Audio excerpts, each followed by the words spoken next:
नमस्कार दोस्तों। आज बताऊंगा कि कैसे आप ऑल टैक्स रिज्यूम को लेंगे। ऑल टैक्स रिज्यूम में सभी प्रकार की डिडक्शंस मिल जाती है, लेकिन उसके लिए फॉर्म 10IEA फाइल करना पड़ेगा। इसके लिए आपको सिंपल है, फाइल में जाके इनकम टैक्स फॉर्म में जाना है, फाइल इनकम टैक्स फॉर्म में जाना है। यहाँ पे जाके देख सकते हैं ये पहला वाला फॉर्म 10IEA, ये फाइल करना पड़ेगा। फाइल नाउ पे क्लिक कर लेंगे। इस फॉर्म को फाइल करने से पहले कुछ बेसिक डिटेल आपको जानना जरूरी है। तो चलिए बताता हूँ कि कैसे फाइल करना पड़ेगा और कब फाइल करना पड़ेगा, क्या रीजंस है और बेसिक्स क्या है इसकी। उससे पहले बताना चाहूँगा, जो भी भाई बंधु मेरे चैनल पे पहली बार है, इस वीडियो को पहली बार देख रहे हैं, जिन्होंने अभी तक सब्सक्राइब नहीं किया, सब्सक्राइब कर लीजिए, साथ ही साथ बेल आइकन पे भी क्लिक कर लीजिए। तो दोस्तों, अगर आप असेसमेंट ईयर 25-26 की ITR को फाइल करना चाहते हैं, तो उसके लिए अगर आप ऑल टैक्स रिज्यूम में जाना चाहते हैं तो उसके लिए आपको फॉर्म 10IEA फाइल करना पड़ेगा। ठीक है, फॉर्म 10IEA फाइल करना पड़ेगा, तभी आप ऑल टैक्स रिज्यूम में जाएंगे, ताकि जो भी डिडक्शंस है, कौन सी 80C से लेके 80U तक की डिडक्शंस वो मिल सके। कौन कौन सी डिडक्शन, जैसे LIC, EPF, जो भी आपने इन्वेस्टमेंट कर रखी है म्यूचुअल फंड्स के अंदर, NPS में, PPF में, medical insurance, school fees, donation, ये सभी डिडक्शंस मिलती हैं आपको ऑल टैक्स रिज्यूम में। लेकिन ऑल टैक्स रिज्यूम गवर्नमेंट ने एक फॉर्म भर दिया है कि भाई ये फॉर्म फाइल करना पड़ेगा, तभी ऑल टैक्स रिज्यूम ले सकते हो। नहीं तो जो न्यू टैक्स रिज्यूम है वो बाय डिफॉल्ट होगा।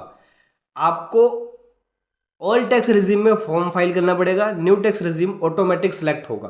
ठीक है, तो जब भी आप ITR करेंगे तो new tax resume automatic select होगा। आप ऑल टैक्स रिज्यूम को अगर ITR के अंदर चुनते हैं तो उससे पहले आपको ये फॉर्म फाइल करना पड़ेगा, नहीं तो आपको आपके पास नोटिस आएगा कि आपने ये फॉर्म फाइल नहीं किया, तो आप ऑल टैक्स रिज्यूम में नहीं जा सकते, और ऐसे में आपके पास हैवी डिमांड टैक्स, इंटरेस्ट और पेनल्टी लग के आएगी। ठीक है, तो जरूरी है आपको ऑल टैक्स रिज्यूम में जाने के लिए फॉर्म 10IEA फाइल करना। कब फाइल करना होगा फॉर्म 10IEA? ITR को फाइल करने से पहले आपको ये फॉर्म फाइल करना पड़ेगा। जैसे ही आप इस फॉर्म को फाइल करेंगे, आपको एक एक्नॉलेजमेंट नंबर और डेट ऑफ फाइलिंग मिलेगी। वही डिटेल आप जब ITR फाइल करेंगे उसके अंदर उसकी डिटेल फर्निश करनी है आपको।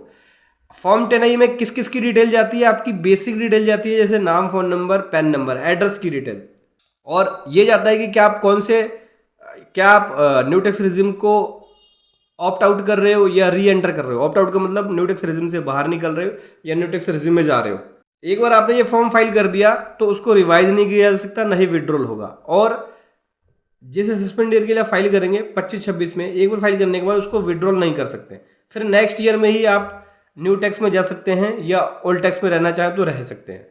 ठीक है, उस सेम ईयर में दोबारा से बाहर नहीं निकल सकते। ठीक है, और किसको फाइल नहीं करना पड़ता फॉर्म 10IEA? देखो, केवल जिसकी सैलरी इनकम है उसको फॉर्म 10IEA फाइल नहीं करना, वो नॉर्मल ITR फाइल करते वक्त ही ऑल टैक्स रिज्यूम में जा सकता है। ठीक है, लेकिन जिस पर्सन की इनकम बिजनेस इनकम है उसको, या प्रोफेशनल इनकम है, उसको फॉर्म 10IEA फाइल करना पड़ेगा ऑल टैक्स रिज्यूम में जाने के लिए। देखो, अगर आपकी सैलरी इनकम है प्लस बिजनेस है तो करना पड़ेगा, बिजनेस है तो करना पड़ेगा, बिजनेस एंड प्रोफेशन है तो करना पड़ेगा, लेकिन केवल आपकी सैलरी इनकम है तो आपको फॉर्म 10IEA फाइल नहीं करना। ठीक है, अब चलिए बताता हूँ कैसे फाइल करना पड़ेगा। जैसे ये फॉर्म देख सकते हैं, असेसमेंट ईयर 25-26 सेलेक्ट कर लिया, कंटिन्यू पे क्लिक करेंगे, लेट्स गेट स्टार्टेड पे क्लिक करेंगे। उसके बाद देख सकते हैं ये फॉर्म ओपन होके आ जाएगा।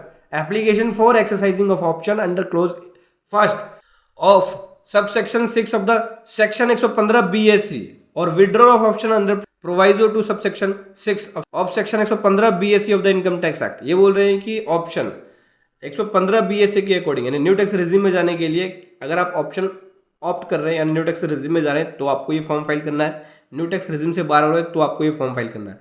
बेसिकली अगर बाहर निकल रहे हैं तो करना है, न्यू टैक्स रिज्यूम को ले रहे हैं तो करना है। बाहर निकल रहे हैं तो ऑटोमेटिक ओल्ड टैक्स रिज्यूम में चले जाते हैं और इसको लेते हैं, यानी एंटर होते हैं इस स्कीम के अंदर, यानी एक्सरसाइज करते हैं, तो उस केस में आप न्यू टैक्स रिज्यूम को लेते हैं। ठीक है, ऑप्शन सेलेक्ट करना पड़ेगा। ऑप्शन ए में बोलता है कि क्या आपकी इनकम बिजनेस एंड प्रोफेशन से है? यस, क्योंकि बिजनेस एंड प्रोफेशन के लिए फाइल करना है ये। अगर सैलरी इनकम है ओनली तो नहीं करना ये फॉर्म। तो पहला वाला ऑप्शन हमेशा यस रहेगा। दूसरा बोलते हैं कि क्या आपकी इनकम की जो ड्यू डेट है फाइलिंग की वो क्या है? तो ड्यू डेट डिपेंड करता है आपकी इनकम के सोर्सेस के ऊपर और इनकम की लिमिट या टर्नओवर के ऊपर। तो देखो, अगर आप ऑडिटेड में है, ऑडिटेड का मतलब हो गया कि आपकी जाहिर सी बात है जो सेल्स है या टर्नओवर है वो 1 करोड़ से ज़्यादा होगा, तब आप ऑडिटेड में है। उस केस में आपको 31 अक्टूबर सेलेक्ट करना है ड्यू डेट। और अगर आपका नॉन ऑडिटेड है तो उस केस में ड्यू डेट होती है 31 जुलाई, तो 31 जुलाई सेलेक्ट कर लिया क्योंकि मेरा नॉन ऑडिटेड है।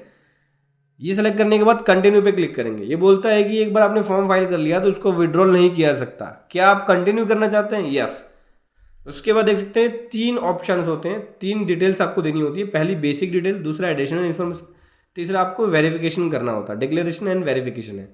तो बेसिक इन्फॉर्मेशन में आएंगे जहाँ पे हम यहाँ पे असेसिंग ऑफिसर को ये डिक्लेरेशन देते हैं, तो टू द असेसिंग ऑफिसर आ गया, नेम आ गया, फिर उसके बाद पैन नंबर वगैरह ये आ गया। उसके बाद यहाँ पे हम दिखाते हैं कि हम न्यू टैक्स रेजिम से ऑप्ट आउट हो रहे हैं, यानी न्यू टैक्स रेजिम से बाहर निकल रहे हैं। ठीक है, ये ऑटोमेटिक सिलेक्टेड है और हाइड भी ऐसे चेंज नहीं कर सकते, क्योंकि देखो क्या है, जब आप ये फॉर्म को फाइल कर रहे हो इसका मतलब ये है कि आपकी new tax regime current year में बाय डिफॉल्ट थी, आप ओल्ड में जाना चाहते हो, इसलिए ऑप्ट आउट पे सेलेक्ट हो गया ऑटोमेटिक ही। ठीक है, अगर आपने इस ऑप्शन को ऑप्ट आउट किया होता पहले, यानी पिछले साल के अंदर, और इस साल फाइल कर रहे थे तो री एंटर पे ऑटोमेटिक सेलेक्ट होता। ठीक है, तो पहले मैंने इसे न्यू टैक्स रेजिम में था, इस साल मैं ओल्ड में जा रहा हूँ तो इसलिए ऑप्ट आउट पे सिलेक्ट है। अभी सेव पे क्लिक कर देंगे। एडिशनल इन्फॉर्मेशन में बोलता है कि क्या आपके पास यूनिट है इंटरनेशनल फाइनेंशियल सर्विस का, तो ये हमारे लिए एप्लीकेबल नहीं है, इसलिए देख सकते हैं हाइड हो रहा है ये, बस सेव वाले बटन पे क्लिक करना है। फिर तीसरा आता है डिक्लेरेशन। डिक्लेरेशन में आपको सेलेक्ट करना पड़ता है, देन देना पड़ता है बेसिक डिटेल, जैसे फादर नेम वगैरह ये आ गया। फिर ये अंडरटेकिंग पे टिक करते हैं, उसके बाद प्लेस लिखते हैं यहाँ से, देन सेव पे क्लिक करते हैं। तो तीनों डिटेल दे दी। अभी प्रीव्यू पे क्लिक करेंगे, फॉर्म 10I जो है देख सकते हैं, फॉर्म 10I ये आ गया बन के। यहाँ बोलते हैं कि एक बार आपने फाइल कर लिया तो इसको विड्रॉल नहीं किया जा सकता। ठीक है, और रिवाइज भी नहीं होगा सेम असेसमेंट ईयर में। ठीक है, नेक्स्ट ईयर में ही इससे विड्रॉल होगे या इससे बाहर निकलोगे, सेम असेसमेंट ईयर में से विड्रॉल या रिवाइज नहीं किया जा सकता। तो ये ले लिया। अभी ऑप्ट आउट पे कर लिया क्लिक, यानी ऑल टैक्स रेजिम में जा रहा हूँ। देन प्रोसीड टू वेरीफाई पे जाएंगे, ई वेरीफाई पे येस कर देंगे।